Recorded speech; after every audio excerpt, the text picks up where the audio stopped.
Russian missiles falling on Ukraine's energy infrastructure for a second day after yesterday's barrage that caused blackouts around the country. Moscow confirms launching the attacks, saying the strikes were successful and all targets have been hit. Kyiv's foreign minister, Dmytro Kuleba, accused Russia of creating unbearable conditions for civilians by destroying electricity systems. Air defense systems are active in Kyiv, where explosions have been reported. Officials say one missile was destroyed over the capital. Residents in many parts of Ukraine have been urged to remain in shelters. Defense forces also claim to have downed at least 4 Russian rockets in the southern regions today. Still, weapons are running low, and Ukrainian President Volodymyr Zelensky is reportedly set to ask G7 leaders to replenish the country's air defense weapons. Russian leader Vladimir Putin ordered the latest strikes as revenge for an explosion that damaged a bridge linking Russia with the next Crimea. And in the city of Zaporizhia, at least one person has been killed by Russian rockets. Officials say that the strikes caused fires that spread over 100 square meters, but the flames have been extinguished. Residential buildings, a school and a hospital were also damaged.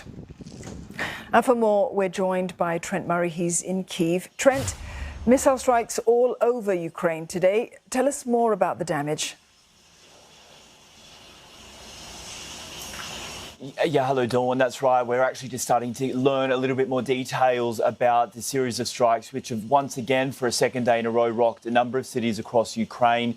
Now, the Air Force Command of Ukraine has just released some initial numbers. They say that 20 cruise missiles managed to be intercepted and also 13 Shahed 136 drones. Now, those are those kamikaze drones that are actually Iranian-made. Tehran has long denied that they've given them to Russia, but there's very clear evidence that they are certainly in Russian hands, given the fact they are being shot down over Ukraine.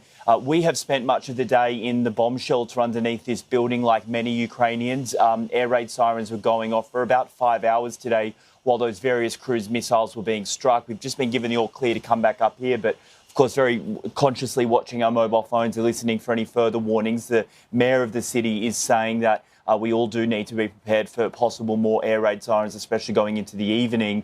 I think it's worth noting, as you said, the Russians are saying that all of their objectives were met today and all of their targets were struck. But that is a very odd thing to say in some ways, because we do know that a school was hit, a health clinic, as well as a used car sale yard. So once again, it seems civilians are really bearing the brunt of this aerial onslaught. And Ukrainian President Zelensky is saying that everybody just needs to be prepared to go to their nearest shelter because it still could be a rough couple of days.